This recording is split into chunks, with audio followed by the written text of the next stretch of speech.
तो आदाब, नमस्कार, गुड इवनिंग, सत श्री अकाल। एक बार फिर आप तमाम लोगों का स्वागत है क्राइम तक की कहानी के इस एपिसोड में। उम्मीद है पूरी फैमिली अच्छी होगी, अपना ख्याल रख रही होगी। बहुत सारे ऐसे कम केस होते हैं जिससे हम लोग कानूनी भाषा में या फिर पुलिसिया बातचीत में जो बात करते हैं तो ये होता है कि बहुत ही ओपन एंड शट केस, मतलब बिल्कुल आसान केस, ईजी केस, जिसमें कोई इन्वेस्टिगेशन की ज़रूरत नहीं, कोई मेहनत करने की ज़रूरत नहीं, सब कुछ तो खुला हुआ है। एक कातिल है, वो कह रहा है मैंने कत्ल किया, कह रहा है मैंने लाश को फेंक दिया टुकड़ों में। अब उसका इकरार जुर्म है, उसने एक्सेप्ट कर लिया है। केस में बचा क्या? आराम से कोर्ट में जाएंगे, दलील पेश करेंगे, सबूत देंगे और उसको मैक्सिमम सज़ा। और पुलिस का काम यही होता है मुजरिमों को सज़ा दिलाना, और जितने केस में सज़ा होती है उतनी पुलिस की उस जांच की कामयाबी मानी जाती है। लेकिन दिल्ली पुलिस पिछले 48 घंटों से एक कश्मकश में है। कश्मकश ये है कि केस उनके सामने आया है कि कातिल कह रहा मैंने कत्ल किया है, कत्ल करने के बाद मैंने लाश के टुकड़े किए, टुकड़े करने के बाद मैंने उन्हें अलग अलग जगहों पे फेंके। तारीख भी बता रहा है, जिस घर में ये सब कुछ किया उस घर का पता भी दे दिया है, जिस हथियार से किया वो भी बता रहा है, जिस फ्रिज में लाश रखी उसके टुकड़े रखे वो भी बता रहा है।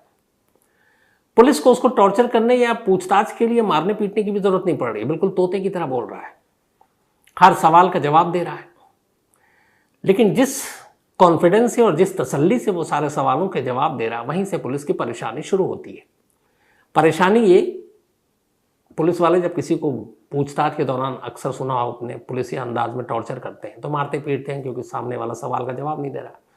लेकिन जब जवाब दे रहा है और सब कुछ बता रहा है तो फिर मारने का उनके पास कोई बहाना भी नहीं होता है, और यहीं पुलिस परेशान है।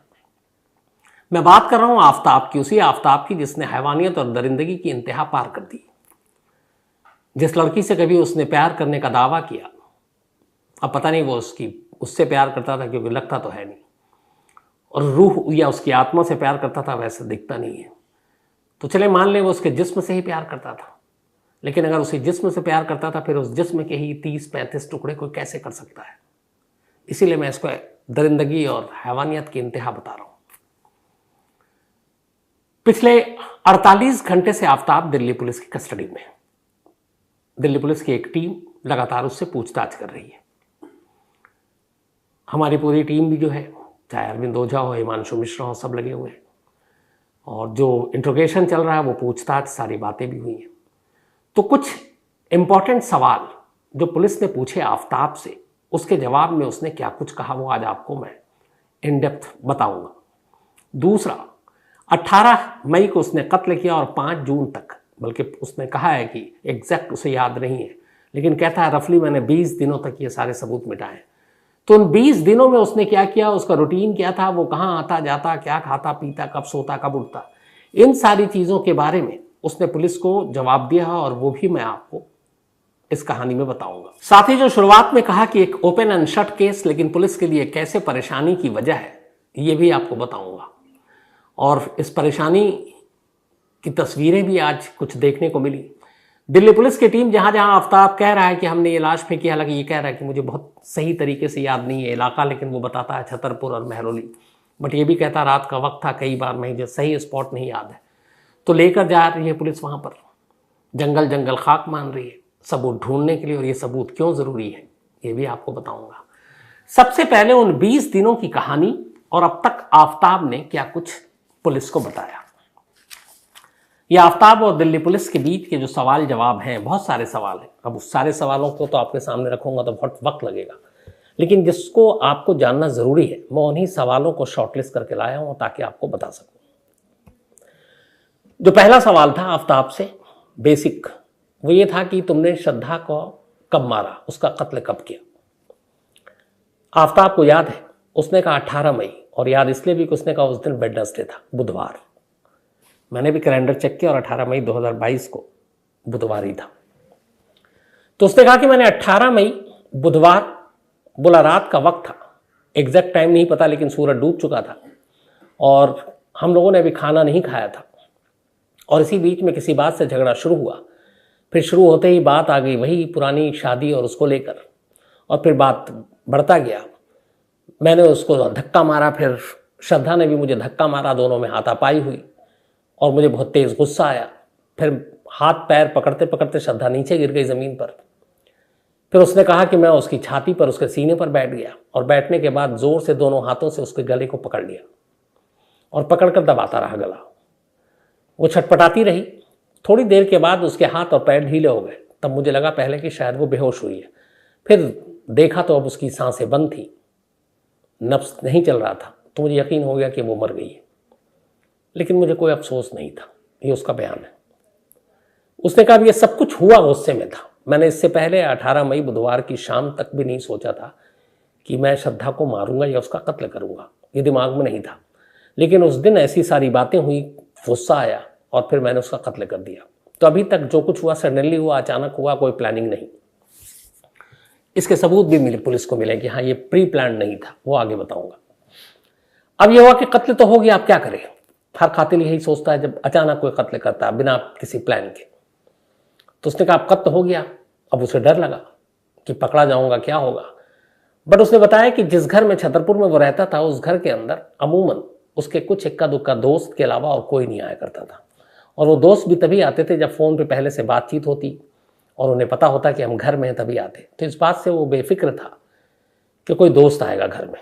दूसरा, उसने बताया कि श्रद्धा के घर वाले ऑलरेडी श्रद्धा से अलग थे। श्रद्धा भी उन्हें छोड़ चुकी थी। उनसे मोबाइल पे बातचीत भी नहीं करती थी 2020 के बाद से ही। तो उनको श्रद्धा का परिवार को ढूंढते हुए यहाँ तक आएगा, उसे इस बात का भी यकीन नहीं था, क्योंकि 2 साल हो गए। इन 2 सालों में कभी कोई टच में रही नहीं, तो अब क्या पूछेंगे। तो उसे इस बात का यकीन था। अपने घर वालों के बारे में उसे ये यकीन था कि उन्हें भी पता है कि मैं कहाँ हूँ, क्या कर रहा हूँ। तो कोई अचानक यहाँ आएगा नहीं, किसी को फिक्र नहीं है। तो इन सब चीज़ों से बेफिक्र था। लेकिन यह था कि पड़ोसी जहाँ पर मैं रह रहा हूँ, पड़ोस में बहुत सारे घर हैं, तो यहाँ किसी को पता ना चले। और सबसे बड़ा उसको टेंशन ये था कि इस लाश को जल्द से जल्द घर से निकालना है, क्योंकि अगर नहीं निकाला तो फिर गर्मी का महीना है, मई, और लाश से फिर बू आने लगेगी, बदबू। तो आस पड़ोस के लोगों को पता चल जाएगा। उसने बहुत सारे सीरियल, बहुत सारी कहानियाँ, क्राइम स्टोरीज पढ़ी हुई हैं, सुनी हुई हैं। तो उसे ये पता है कि लाश ज़्यादा दिन तक रहेगी तो बदबू आएगी। अब ये पूरी चीज़ सोचता रहा और फिर रात को उसने बताया कि मैंने श्रद्धा की लाश को, कत्ल जो हुआ था वो रूम में हुआ था जिसमें ये सोते हैं। बोला फिर घसीट कर बाथरूम ले गया। बाथरूम में ले जाकर लाश को मैंने ज़मीन पर ही छोड़ा, दरवाज़ा बंद किया, वापस बिस्तर पर आया और अब सोचने लगा कि मुझे आगे क्या करना है, क्योंकि उसने सब कुछ अचानक किया। आदमी जब प्लान करके कुछ चीज़ करता है तो फिर बहुत सारी तैयारियां करता है। यहाँ अचानक हो गया, अब तैयारी इसके बाद करनी है। उसने कहा कि फिर वो सोचता रहा, फिर उसे भूख लगी, फिर उसने खाना ऑर्डर किया, फिर खाना खाया और तसल्ली से सो गया। सुबह होते होते उसने तय कर लिया था कि उसे आगे क्या करना है। सुबह आराम से ही उठा, इसने कपड़े वपड़े बदले। इसने कहा कि उस दिन मैं नहाया नहीं था क्योंकि बाथरूम में लाश पड़ी थी। ये सब बदलने के बाद इसने पैसे रखे जेब में और घर से बाहर निकल गया। इसे ये पता था कि एक फ्रिज के किस साइज में एक लाश और इसकी जो कद काठी है श्रद्धा की, उसके हिसाब से फिट होगा। तो वहीं लोकल मार्केट से इसने एक 300 लीटर वाली एक फ्रिज खरीदी। फ्रिज खरीदने के बाद वो वहीं एक और फ्रिज वाले को उसने पैसे दे दिए, घर का एड्रेस दे दिया। उसने बता दिया कि इतने देर में हम पहुंचा देंगे रिक्शे पे। उससे पहले इसे घर भी पहुंचना है क्योंकि घर पे ताला लगा हुआ है। फिर एक दूसरी दुकान में जाता, वहां से एक आरी खरीदता है। आरी खरीदने के बाद एक दुकान से पॉलीथीन खरीदता है काले रंग की, जो आमतौर पर डस्टबिन में यूज किया जाता है और कूड़ा करकट के लिए। आरी और पॉलीथीन खरीदने के बाद अब ये घर लौट आता है। इसके बाद अब पता है थोड़ी देर के बाद फ्रिज वाला आएगा, क्योंकि टाइम दे रखा है दोपहर का। कुछ देर के बाद फ्रिज वाला आ जाता है। अब फ्रिज में फिटिंग विटिंग की तो कोई ज़रूरत होती नहीं है अमूमन। इसने कहा मुझे सब पता है, क्योंकि ये घर के अंदर अनजान लोगों कोई एंट्री भी नहीं चाहता था कि कहीं कोई कहे वॉशरूम यूज़ करना है, अंदर तो लाश पड़ी है। तो इसने दरवाजे के अंदर जैसे ही फ्रिज वाले ने, जो मजदूर थे उन्होंने फ्रिज रखा, वहीं पे पैसे दिए, टिप दिया और उनको रवाना कर दिया। अब उसके बाद इसने फ्रिज को उसी रूम में रखा, दरवाजे के अंदर जहाँ पे फ्रिज रखनी थी वहीं पे इसने रखवाया था, और खुद ही फिर इंस्टॉल किया। प्लग लगाया, खोला, उसको अनरैप किया। अब फ्रिज को इसने चालू कर दिया। उसके अंदर पानी के कुछ बोतल रखे चेक करने के लिए। दूध एक बर्तन में था, उसने उस दूध को भी फ्रिज के अंदर रख दिया। बाकी कोई और सामान था नहीं। अब ये सब कुछ करने के बाद उसने जो कहानी बताई वो ये कि शाम होते होते अब वो बाथरूम में गया। बाथरूम में जाने के बाद उसने लाश के टुकड़े करने शुरू किए। थोड़े से टुकड़े किए, फिर कुछ ऐसा लगा स्मेल भी आ रही है, क्या उसने पॉलीथीन में रखा। बाकी लाश बाथरूम में है और उन टुकड़ों को उसने पॉलीथीन में डालकर फ्रीजर के, जो फ्रिज के फ्रीजर में टॉप पे जहां जल्दी बर्फ हम लोग जमाते हैं, वहां उसने कुछ पैकेट डाल दिए 2-3। बट उस आरी से लाश के टुकड़े करने में मुश्किल आ रही थी। काफी वक्त उसने 2-3 घंटे खर्च किए, लेकिन उसे लगा कि ये ज्यादा टुकड़े हो नहीं पा रहे हैं। उसे ये डर भी है कि एक साथ करें पता नहीं क्या हो। तो जो 2-3 पॉलीथीन छोटे छोटे पैकेट बने, उसने इसको फ्रीजर में रखा। अब बाकी उसी बाथरूम में, फिर इसे ये भी है कि बाथरूम यूज भी करना है। उसने बाकी लाश जो आधी अधूरी है उसको फ्रीजर के नीचे वाले पार्ट में रखा। नीचे वाले पार्ट में उसमें ट्रे टाइप की कई चीजें होती हैं। उसने इस ट्रे को, जो प्लास्टिक के ट्रे होते हैं, उसको बाहर निकाल लिया। अब फ्रीजर जो ऊपर है उसके नीचे एक और खाना और बाकी का नीचे खाली है, तो कम से कम जमीन से लेके इतना स्पेस उसे मिल गया। और इसी में उसने मोड़ तोड़ कर श्रद्धा की लाश को फ्रिज के अंदर डाल दिया और फ्रिज जो है बंद कर दिया। और बिल्कुल उसने मैक्सिमम पे रखा था, कूलिंग में। इसके बाद इसने पूरे बाथरूम को धोया, साफ किया, घर को साफ किया। फिर सब कुछ करने के बाद, अब ये 19 तारीख की रात है। 19 तारीख की रात को ये कहीं नहीं गया। इसने जो पुलिस को बयान दिया, उसने कहा कि मैंने 19 तारीख को रात तक ये सब कुछ किया, फिर मैं थक गया, फिर डर भी लग रहा था पकड़े जाने का। तो जितने टुकड़े कर सकते थे वो फ्रिज में रखे और उसके बाद फिर बाथरूम साफ करके और ये खाना वाना खाकर सो गया। खाना पीना सब पाबंदी से वक्त पे खा रहा है। अब आ गई 20 तारीख, 20 मई। 20 मई को इसने दोपहर से ही फिर से लाश के टुकड़े करने शुरू किए और उस दिन कई घंटे किए। और आखिरकार रात होते होते वो लाश के अलग अलग टुकड़े कर चुका था, हाथ के, पैर के, बाकी सारी चीज़ों के। और उसने कोशिश यही की थी कि टुकड़े इतने बड़े ना हो कि जो पकड़ में आए, छोटे छोटे हों। फिर उसने सारे पॉलीथीन के पैकेट बनाए और वो सारे टुकड़ों को फ्रिज में डाल दिया। जिन टुकड़ों को इसे रात में फेंकना था उसने उन टुकड़ों को फ्रीजर में डाला, और जिन टुकड़ों को अब बारी बारी से बाद में फेंकना है उन्हें वो नीचे रखता। फिर उसे लगता कि अब ये फ्रीजर में काफ़ी फ्रोजन हो गया है, तो उन टुकड़ों को रिप्लेस करता, नीचे रखता फ्रिज वाले में, और नीचे वाले को फिर फ्रीजर में डाल देता। ये काम ये हर 2 घंटे में करता रहता। अब 20 और 21 तारीख की रात आ गई मई की, और इसने सारे टुकड़े अब कर डाले। पूरे बाथरूम को इसने धोया। 20 तारीख को फिर ये बाजार गया और इसने बाजार से बाकायदा कुछ चीजें खरीदी जिससे घर की सफाई कर सके। उसमें से एक इसने खरीदा सल्फर हाइपोक्लोरिक। तो ये सल्फर हाइपोक्लोरिक ये एक तरह का एसिड है और इससे दाग धब्बे ये सारी चीजें हट जाती हैं। तो ये खरीद कर लाया। उसके बाद इसने पूरे बाथरूम को, घर को, इन सारी चीजों को तसल्ली से धोया। और फिर पहली बार 20 और 21 मई की रात को, यानी 18 मई की रात को कत्ल हुआ, उसके 48 घंटे के बाद पहली बार ये 20 और 21 मई की रात को घर से निकलता है। और पहली बार ये बहुत कम, सिर्फ 1 या 2 छोटे थैली रखता है अपने बैग में, जो अमूमन स्टूडेंट्स कॉलेज लेकर जाते हैं, पीठ पर लाद कर बांध कर। इसलिए कि उसे डर था कि मैं रात को निकलूंगा। एक तो पहले जल्दी नहीं निकलना चाहता था कि कोई देख ना ले, कोई पूछ ना ले, कोई तलाशी ना हो जाए। तो इसने 2 बजे रात का वक्त चुना कि सन्नाटा होता है, ज्यादातर लोग सो रहे होते हैं, गहरी नींद में होते हैं। पर 20 और 21 मई की रात इसने सबसे कम टुकड़े लिए बैग में और घर से निकल पड़ा। इसे कुछ पता नहीं था कहाँ जाना, लेकिन ये उस दौरान में, चूंकि वहां पर रहते हुए भी इसे इस घर में 3-4 दिन ही हुए थे मुश्किल से, तो इसे ये पता था महरौली है, ये जंगल है, वहां पे कुतुब मीनार है। कुतुब मीनार ये बाहर से भी देख चुका था और वहां आसपास में सन्नाटा होता है, रात को कोई टहलता नहीं है, जाता नहीं है। तो इसने पहली रात महरौली के जंगल को चुना, लेकिन बहुत अंदर नहीं गए थे, खुद भी डर लग रहा था कि अंदर पता नहीं कोई जानवर हो, क्या हो। तो थोड़ा सा अंदर गया और वहीं पे बैग से पॉलीथीन निकाली और फेंक कर चलाया।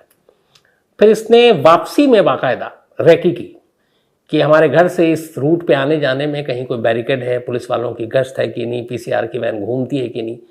इसे कोई दिखाई नहीं दिया। उसे लगा कि ये बेस्ट है। वापस घर आता है, आने के बाद सो जाता है 21 मई को। अब ये 22 मई को भी अपने घर में रहता है, कहीं इधर उधर नहीं जाता, पड़ोसियों से बात नहीं करता। और फिर रात को कुछ टुकड़े अब पहले दिन से ज्यादा निकालता है। कहते हैं कि इसने करीब टोटल 35 से 38 थैलियां बनाई थी प्लास्टिक की, 35 to 38 अलग अलग पैकेट्स थे, कुछ छोटे कुछ बड़े।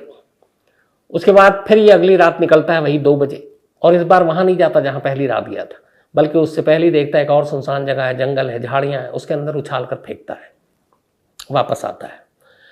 अब आने के बाद इसे याद आता है कि चलो कोई फैमिली वाला कोई वो तो पूछ नहीं रहा है, लेकिन श्रद्धा जो है अपने दोस्तों के साथ बड़ी कनेक्ट रहती थी। सोशल मीडिया पर, खासतौर पर इंस्टाग्राम पे, फेसबुक पे वो अक्सर कुछ ना कुछ अपडेट डालती रहती, या फिर अपने व्हाट्सएप पे कई लोगों के कांटेक्ट में थी, इंस्टाग्राम पे बात किया करती थी, वो सारी अपडेट देती थी। तो उसे लगा कि परिवार फैमिली की तो चिंता नहीं है, ये दोस्त लोगों को अगर कांटेक्ट नहीं हुआ तो वो फिर पूछना शुरू कर देंगे। तो उसने क्या किया कि फिर सारे जो प्रोफाइल थे श्रद्धा के, अब उसने उसको खुद कमांड करना शुरू किया। वो इंस्टाग्राम पे तमाम दोस्तों के जैसे कुछ आते, हाय हेलो, कुछ रिएक्शन, कुछ ये, वो उनको रिप्लाई करता है श्रद्धा बनकर।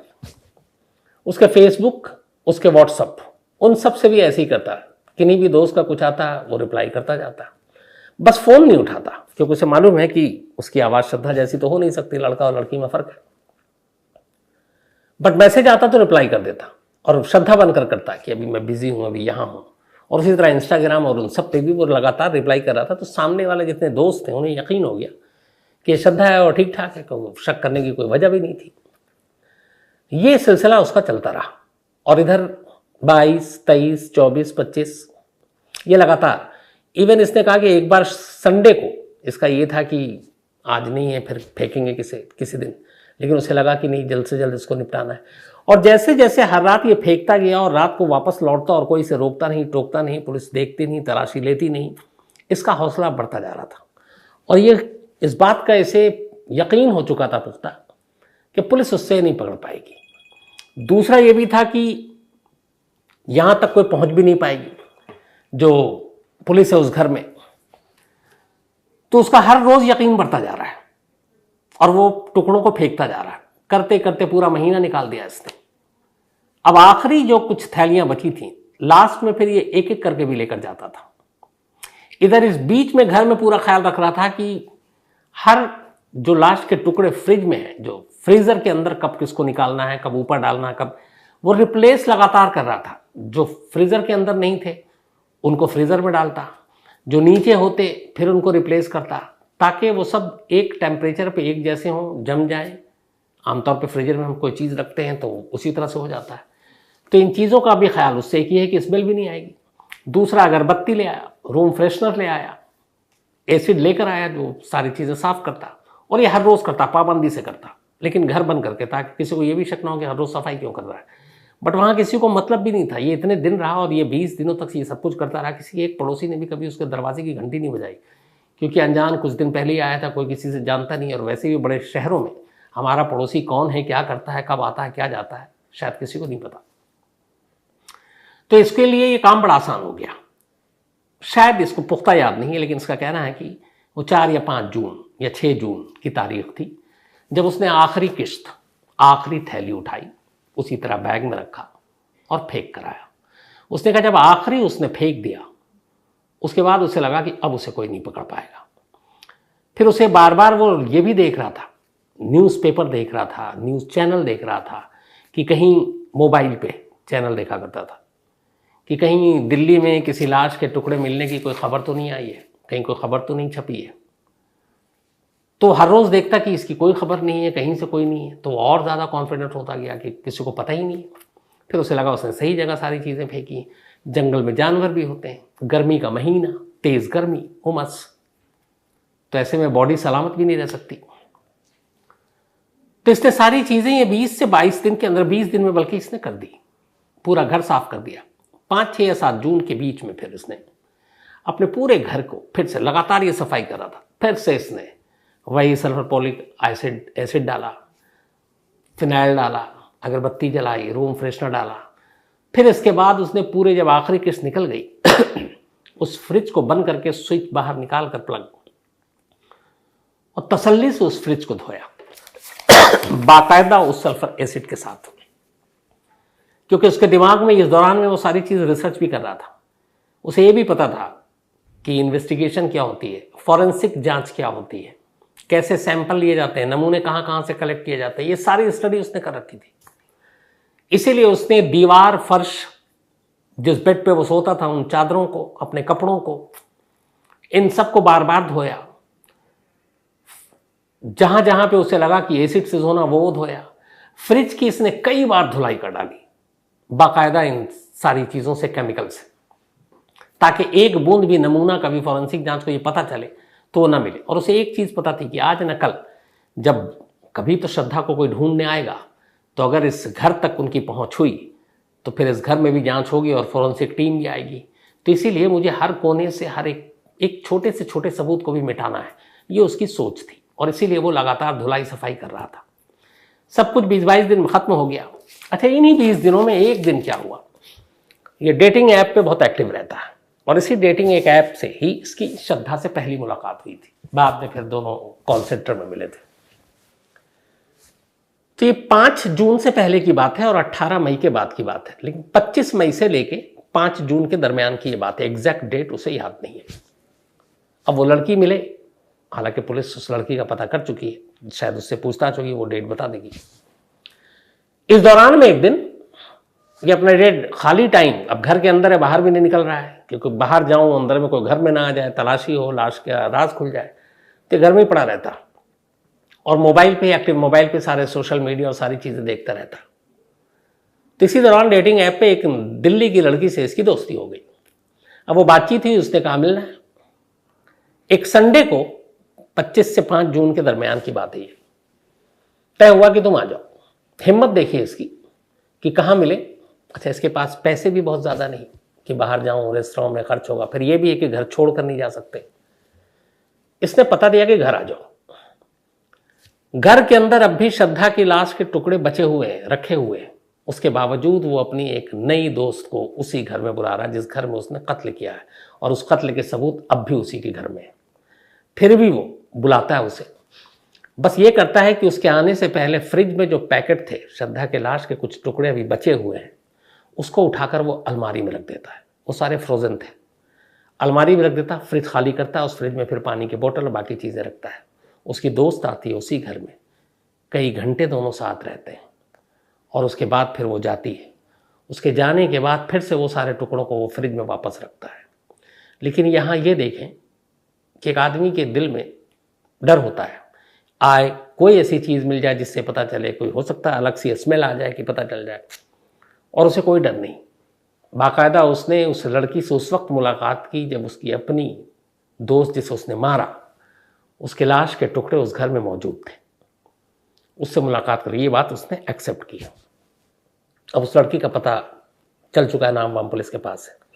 तो खैर, जब उसने ये सब कुछ कर दिया, लाश के आखिरी टुकड़े तक उसने ठिकाने लगा दिए। अब उसके बाद उसने पूरी सफाई कर दी। इसके बावजूद वो इस घर को छोड़कर नहीं गया, क्योंकि उसे कॉन्फिडेंस था कि पुलिस उस तक नहीं आएगी, श्रद्धा को कोई ढूंढने वाला नहीं है, माँ बाप तो पूछेंगे नहीं। और उसके बाद वो उसके सोशल जो अकाउंट थे, आपके फेसबुक हो या फिर इंस्टा हो या फिर व्हाट्सएप हो, वो खुद उनको हैंडल कर रहा है। जुलाई तक उसने ये काम किया। 18 मई को कत्ल किया है, पूरा मई, उसके बाद पूरा जून और जुलाई, 2 से 2.5 महीने नेक्स्ट वो लगातार श्रद्धा बनकर श्रद्धा के सारे जो अकाउंट्स थे उनको हैंडल करता रहा, उसके दोस्तों को जवाब देता रहा, और सब मुतमईन, सब बेफिक्र कि चलो श्रद्धा ठीक है। फिर उसे लगा कि अब जुलाई के बाद, उसे लगा अब कब तक करेंगे। जुलाई के बाद उसने रिप्लाई करना बंद कर दिया। उसने फिर इस बीच में वो महाराष्ट्र गया, मुंबई गया अपने घर, मोबाइल जो है श्रद्धा का साथ ले गया, और वहीं मुंबई में कहीं इसने उस मोबाइल को महाराष्ट्र में फेंक दिया जिसमें उसके सारे डिटेल और सारे रिकॉर्ड्स। वहां जाने के बाद ये वापस फिर दिल्ली आया और दिल्ली आकर इसी मेहरौली, इसी छतरपुर के घर में रहने लगा। इतना ज्यादा उसे कॉन्फिडेंस था कि कोई कुछ नहीं करेगा, पुलिस उसे नहीं पकड़ेगी। लेकिन कुछ दोस्तों जिनके साथ लगातार हर रोज श्रद्धा बात करती थी, एक्टिव रहती थी, जब उसे लगा कि ना वो इंस्टा पे आ रही है, ना रिप्लाई कर रही है, ना मैसेज पे बात कर रही है, ना फेसबुक पे कुछ चीज़ अपलोड कर रही है कहाँ, फ़ोन बंद है, तब उनमें से एक दोस्त ने, जो परेशान हुआ कि 2-2.5 महीने हो गए, इतना लंबा तो कभी हुआ नहीं, लेकिन उसे भी असलियत नहीं मालूम, तब उसने श्रद्धा के भाई को फ़ोन किया, क्योंकि श्रद्धा के भाई का नंबर उसे श्रद्धा ने बहुत पहले दिया था कि कभी इमरजेंसी में बात करनी हो तो। तब भाई तक ये बात गई, भाई से बाप तक गई, फिर बाप ने रिपोर्ट लिखाई, फिर यहाँ बातचीत हुई और उसके बाद पुलिस ने जांच की और तब जाकर कहीं सारी चीज़ें सामने आई। तो ये 20 दिनों की कहानी उसने पुलिस के सामने इस तरीके से पूरी रखी है। अब कहानी बता दी, ये भी बता दिया कत्ल किया है मैंने, लाश कहाँ कहाँ फेंके। इससे बताया कि इसने पूरी दिल्ली में लाश नहीं फेंके। क्यों? उसने कहा कि रात को, एक तो मैं दिल्ली से पूरी तरह से वाकिफ़ नहीं हूँ, अनजान भी हूँ, इस शहर में ज़्यादा आया नहीं हूँ, पर जहाँ रहता हूँ वहाँ आसपास सन्नाटा है और लोग जल्दी सो जाते हैं और वहाँ जंगल भी है, खुला इलाका है, सन्नाटा है। तो इसीलिए मैं सिर्फ छतरपुर और महरौली इसी के इर्द गिर्द, लेकिन एक जगह पे नहीं, अलग अलग जगहों पे इन 20 दिनों में मैंने सारे टुकड़े फेंके हैं। तो बाकी दिल्ली में जैसा कि पहले शक था कि कहीं इधर की घूमने गया, उसने कहा कि नहीं। और दूसरा, मैं देर रात 2 बजे के आसपास ही वक्त चुनता था वो, उस वक्त मैं बैग लेकर कहीं और जाऊं, रास्ते में पुलिस चेक कर ले, रोक ले, बैरिकेड्स भी लगी होती है, खासतौर पर नई दिल्ली की तरफ। आप अगर रात को निकले हैं तो अमूमन पुलिस रोकती है, पूछती है कहाँ जा रहे हैं, चाहे आप अपनी गाड़ी में क्यों ना हो।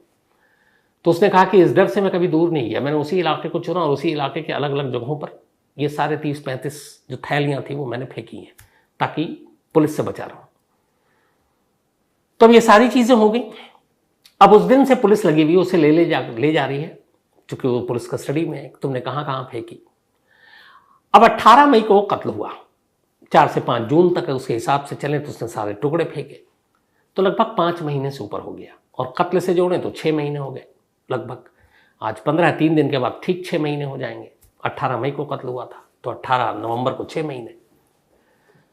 अब इन 6 महीनों में लाश के सबूत ढूंढना बड़ा मुश्किल काम है। जो लाश के टिश्यू हैं, मांस के लोथड़े हैं, ये सारी चीज़ें तो अब मिलेंगी नहीं।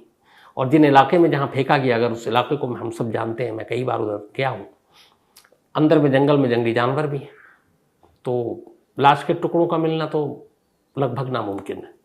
फिर उस ज़माने में मई और जून और जुलाई भयानक गर्मी, तो वो तो मिलेगा नहीं। हाँ, इंसानी हड्डियां का इतनी जल्दी गायब होना या उनका ख़राब होना ये नहीं मुमकिन है, सालों बाद भी वो सलामत रहती है। तो अब सवाल ये है कि अभी तक पुलिस ने उन जंगलों से कुछ हड्डियां बरामद की, लेकिन आज खुद दिल्ली पुलिस के एक अफसर ने बताया कि अभी हम पुख्ता तौर पर यह नहीं कह सकते कि हड्डी श्रद्धा की है या फिर वाकई किसी इंसान की है भी कि नहीं है, ये जानवर की है। तो अभी केस ये है। अब अगर वो जो भी हड्डियां कलेक्ट करेंगे, इसके बाद फॉरेंसिक टीम जांच करेगी। अगर उस जांच से कोई ऐसा एक सबूत मिल जाए, कोई भी लाश का टुकड़ा मिल जाए, तो फिर श्रद्धा के घर वालों के डीएनए के साथ उसका मिलान करके ये पता किया जा सकता है कि ये श्रद्धा की लाश है। लेकिन आज की तारीख में, इस वक्त मैं अगर आपको बताऊं खुद दिल्ली पुलिस के एक अफसर की ही बात, तो उनका ये कहना है कि फिलहाल तो स्टेज ये है कि आप ये छोड़ दीजिए आफ्ताब के बयान को, जो उसने जुर्म कबूल किया है। अभी हमारे पास एक ऐसा सबूत नहीं है जिससे हम ये ठोक के कह सकें, दावा कर सकें कि श्रद्धा का कत्ल हो चुका है, क्योंकि अदालत सबूत मानती है। और ऐसे बहुत सारे पुराने केस हैं जिसमें कहा जाता है कि भैया जिसके ऊपर कत्ल का इल्ज़ाम है पहले लाश तो लाओ। तो अभी तक पुलिस इसीलिए बहुत मेहनत से एड़ी चोटी का जोर लगाकर उस पूरे इलाके को, उस पूरे कई किलोमीटर के रेडियस में जहाँ जहाँ वो बता रहा है वो छान रही है। बाकायदा पुलिस की टीम जो है, फोर्स है, वो सब लगी हुई है, डॉग स्क्वाड है वो लगे हुए हैं, जो एक्सपर्ट्स हैं वो लगे हुए हैं। घर पे कई बार फॉरेंसिक टीम जांच कर रही है कि किसी एक कोने से भी कुछ एक ऐसी चीज़ मिल जाए ताकि इस्टेब्लिश हो सके कि श्रद्धा का कत्ल इसी घर में हुआ है, कोई ऐसी चीज़। तो मुश्किल है। 6 महीने पुरानी लाश के टुकड़े और टुकड़ों का 6 महीने बाद यूँ ढूंढा जाना और उसका बरामद होना, ये बड़ा टेढ़ा काम है। लेकिन अगर एक भी ऐसा टुकड़ा मिल गया, एक भी मान लीजिए हड्डी का टुकड़ा मिल गया और वो डीएनए से मैच कर गया, डीएनए श्रद्धा के परिवार वालों के साथ, तो कम से कम दुनिया की कोई अदालत ये झुठला नहीं सकती कि वो लाश किसकी है। और एक बार ये साबित हो गया कि लाश किसकी है, तो फिर कातिल कौन है इसको सुलझाना या इस मुकदमे को अदालत में पुख्ता तौर पर रखना, ये दिल्ली पुलिस के लिए कोई मुश्किल काम नहीं होगा। लेकिन पहले ज़रूरी ये है कि मकतूल कौन है, श्रद्धा ही है, और ये जो सबूत है वो उसे पुलिस को हासिल करना है। और उसके बाद ही आफ्ताब के फिर गले में फंदा आप लगा सकते हैं। तो पुलिस अपनी तरफ से पूरी कोशिश कर रही है और दुआ यही है कि कोई ना कोई ऐसा सबूत ज़रूर मिले, क्योंकि ऐसे कातिलों का इस तरीके से छूटना या बाहर आना ये किसी भी समाज, देश, शहर के लिए कम से कम ठीक नहीं है। हमारे आसपास, हमारे इर्द गिर्द ऐसे लोग घूमें जो पता नहीं किस तरह का दिमाग और वो सोच रखते हैं कि एक अपने ही जैसे इंसान के टुकड़े करते हुए, पता नहीं मतलब क्या सोच होती उस वक्त, बोलने से भी मतलब अजीब लग रहा है। तो ऐसे लोगों के लिए सिर्फ एक ही सज़ा है, मुझे लगता है ऐसे लोगों के लिए सज़ा ये है कि इन्हें इंसानों की, इस बिरादरी इंसानों की इस भीड़ से बिल्कुल निकाल कर और फ़ौरन जो सबसे मैक्सिमम पनिशमेंट है, यानी सज़ाए मौत, वो देनी चाहिए। तो इस केस पे हमारी नज़र बनी रहेगी, जो भी अपडेट्स होंगे हम आपको देते रहेंगे। बहुत सारे लोगों ने कहा था कि 18-20 दिन तक कोई कैसे कर सकता है। एक ने कहा कि दिल्ली पुलिस ने क्या किया था। मैंने कल ही कहानी में आपको ये बात कही भी थी कि ये एक चीज़ है कि एक शख्स अगर 20 दिनों तक बेखौफ कंधे पर बैग में इंसानी लाश के टुकड़े लेकर शहर में घूम रहा हो, चाहे एक ही इलाके में, और बार बार जा रहा हो, तो इसका मतलब है उसे भी पता है कि मैं जाऊंगा और फेंक कर आऊँगा और मुझे कोई पकड़ने वाला नहीं है। तो किसी भी देश के लिए एक चीज़ ज़रूरी होती है, पुलिस हर वक्त उनकी प्रेजेंस नहीं होती है। अब 90,000 पुलिस वाले हैं दिल्ली में और 2 करोड़ की आबादी, इस हिसाब से सोचिए कि हर आदमी पे कितने पुलिस वाले, मतलब हर 10,000 पे शायद या 20,000 पे एक पड़ेगा रेशो। तो पुलिस का काम भी नहीं है हर घर की निगरानी करना, पहरा देना, लेकिन पुलिस का काम यह है कि उनका खौफ, किसी भी शहर की अच्छी पुलिस वो कहलाती है जो बेशक सड़क पर नजर ना आए, लेकिन क्रिमिनल के मन में खौफ ऐसा हो कि मैं चाहे कहीं भी जुर्म करूं, कितना छुप कर करूं, एक ना एक रोज ये पकड़ लेगी। तो जब पुलिस और कानून का खौफ होता है ना, तो फिर मुजरिम भी जुर्म करने से घबराता है। लेकिन जब वो खौफ निकल जाता है तो फिर बड़े से बड़ा और संगीन से संगीन जुर्म भी मुजरिम कर जाता है। खैर, दुआ मेरी यही है कि इस केस को पुलिस सही जांच करे इसकी, और जो मुजरिम है आफ्ताब, उसे कड़ी से कड़ी सजा दिलाए। तो कहानी में इतना ही, लेकिन कहानी खत्म करूं उससे पहले वही अपना आज का सिलसिला। आज तो Amit Gaikwad, thank you so much आपके इस लंबे लेकिन प्यार भरे मेल के लिए, एंड हैप्पी बर्थडे अमित, आप हमेशा अच्छे रहें। साथ ही दिनेश काकर, इनका भी आज जन्मदिन है, बाड़मेर से हैं ये, हैप्पी बर्थडे दिनेश। इसके अलावा हैप्पी बर्थडे नागेश्वर प्रसाद साहू जी, साथ ही हैप्पी बर्थडे पिंटू सिंह जी, और ये अर्जुन साहब के बेटे हैं। इसके अलावा जानवी राज का भी आज जन्मदिन है, तो हैप्पी बर्थडे जानवी जी, और ये रवि राज की पत्नी है। साथ ही राजीव, इनका भी आज जन्मदिन है, तो हैप्पी बर्थडे राजीव जी। और निक्की जी ने भेजा, उनके ये हस्बैंड है। संजीता आर्याल, इनका भी आज बर्थडे है, तो हैप्पी बर्थडे संजीता जी। और ये प्रज्वल चिमीरे की वाइफ है। इसके अलावा आरुषि शर्मा, इनका भी आज बर्थडे है, तो हैप्पी बर्थडे आरुषि। और सुब्रत पटेल ने भेजा है। साथ ही दीपक कुमार का भी आज जन्मदिन है, तो हैप्पी बर्थडे दीपक। और ये सियोन प्रेम नागर, मुंबई से इन्होंने भेजा है, सियोन प्रेम नगर से, मुंबई में बल्कि ये रहते हैं, दीपक कुमार। साथ ही वसुंधरा एलियस बेबी, इनका भी आज जन्मदिन है, तो हैप्पी बर्थडे वसुंधरा। और स्वर्ण ने भेजा, उनकी बहन है। सुनील शर्मा का भी आज जन्मदिन है, तो हैप्पी बर्थडे सुनील। इसके अलावा अमित ओझा, हैप्पी बर्थडे अमित ओझा साहब। आशीष प्रताप सिंह जी ने भेजा है। दीपक चिल्ला, इनका भी आज जन्मदिन है, तो हैप्पी बर्थडे दीपक। और मयूरेश ब्राह्मणे ने भेजा है। साथ ही स्वाला पेगू तो, इनका भी आज जन्मदिन है, तो हैप्पी बर्थडे स्वाला जी। और ये वाइफ हैं देवाजीत तो की। इसके अलावा वंदना परमार जी, हैप्पी बर्थडे आपको। और अंकित परमार जी ने भेजा, उनकी धर्मपत्नी है ये।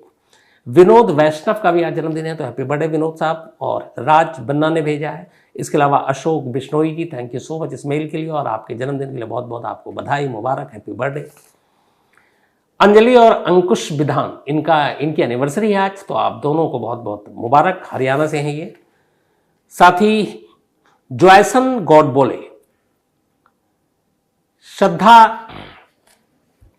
के इन्होंने एक मेल लिखा है। जॉयसन गॉडबोले ये क्राइम तक फैमिली मेंबर है, उन्होंने मेल लिखा कि ये श्रद्धा के स्कूलमेट थे। तो जॉयसन गॉडबोले साहब, अगर श्रद्धा के बारे में और कोई अच्छी इन्फॉर्मेशन हो आपके पास जो हम शेयर कर सकें अपनी क्राइम तक पूरी फैमिली के साथ, तो आप मुझे ज़रूर मेल कीजिएगा, कल मैं कोशिश करूंगा उसको शामिल करूं। इसके अलावा नरपत माली, इन्होंने सवाल किया कि जब वो साथ ही रह रहा था आफ्ताब श्रद्धा के, तो फिर शादी क्यों नहीं करना चाहता था। तो नरपत जी, यही कहूंगा कि जो शख्स जिससे प्यार करने का दावा करता था, उसका कत्ल करने के बाद उसके लाश के टुकड़े घर में रखकर एक दूसरी लड़की के साथ फिर दोस्ती करता और उसे बुलाता उसी घर में। तो इसी में सवाल में आपका जवाब छुपा हुआ है कि शायद वो किसी एक से शादी करना ही नहीं चाहता था। दीपक गौर, इन्होंने पुलिस वाली बात की जो मैं ऑलरेडी कहानी में बता चुका हूं आपको। Pradeep Katwe, thank you so much आपके मेल के लिए। अविनाश रुबट, इन्होंने कहा कि देहरादून में भी एक ऐसे ही मर्डर हुआ था जिसमें एक पत्नी ने अपनी पत्नी को 50, 60, 70 टुकड़े कर दिए थे। आपने बिल्कुल सही कहा, लेकिन ये कहानी मैं ऑलरेडी अविनाश जी सुना चुका हूँ। क्राइम तक की कहानी की लिस्ट में आपको मिल जाएगी। वो सॉफ्टवेयर इंजीनियर था हस्बैंड जिसने मारा था, अभी जेल में है। साथ ही Praful Lal ji, thank you so much. विकास बांगुर, अमित शर्मा मुंबई से हैं, ज़रूर आपसे मुलाकात होगी अमित भाई। इसके अलावा मंजय लाल आर्या जी, ये खंडवा में ट्रेन मैनेजर हैं, उन्होंने मेल लिखा उस कहानी के बाद। Thank you so much Manjay Lal ji, और आपसे कभी मुलाकात ज़रूर होगी। Usman Ansari, thank you so much. Santram Meena ji, इन्होंने एक बड़ा इमोशनल मेल लिखा कि इनके एक दोस्त हैं टीकम मीना, बीच में कुछ परेशानियां चल रही थी, फिर उन्होंने अपने आप को संभाला, हौसला मिला। जाहिर सी बात है संतराम मीना जी का भी उसमें रोल है। फिर उन्होंने कहानियाँ सुननी शुरू की, उसके बाद इनकी ज़िंदगी पटरी पर आई, और पटरी पर आने के बाद अब ये अच्छा खासा इस्टेब्लिश हो गए हैं ज़िंदगी में। और अब बहुत बहुत बधाई टीकम मीना जी। और इंसान अगर कुछ भी दिल से चाहे तो वो हासिल कर सकता है, पा सकता है, ये मैं जानता हूँ। लेकिन आपके साथ ऐसे संतराम जैसे दोस्त हैं तो आपकी दोस्ती भी सलामत रहे। और दिल छू लिया आपने, चलिए शुक्रिया, कभी मौका मिला तो ज़रूर। लेकिन संतराम मीना ने लिखा है कि अब टीकम मीना जी जो है वो उन्हें और मुझे, हम दोनों को कहीं विदेश भेजना चाहते हैं, तो एयर टिकट अपनी तरफ से देंगे। चलिए कभी जाना हुआ तो ज़रूर आपसे बात करूँगा। थैंक यू लेकिन इस प्यार के लिए। इसके अलावा Sanjay Kumar Chaudhary, thank you so much आपके मेल के लिए। Akash Singh, thank you. सौरभ, आयुषी, अभिषेक, ये दोनों, आयुषी इनकी बहन है सौरभ की, और अभिषेक जी इनके जीजा हुए। अब इन दोनों की शादी थी अभी 4 नवंबर को, तो बहुत बहुत बधाई, मुबारक। मैं शायद बीच में भूल गया था। तो सौरभ भाई, दोनों की शादी आपको मुबारक, हमेशा दोनों खुश रहें। साथ ही राहुल रंजन सिंह एक कहानी की फरमाइश की है। इतिश्री दास, थैंक यू सो मच आपके मेल के लिए। रंजन सिंह एक कहानी की फरमाइश की, और आदित्य पाल। तो आप तमाम लोगों का शुक्रिया। कहानी में आज इतना ही। अब आपसे मुलाकात होगी कल रात 9 बजे किसी नई कहानी के साथ। तब तक अपना ख्याल रखिएगा। Thank you very much.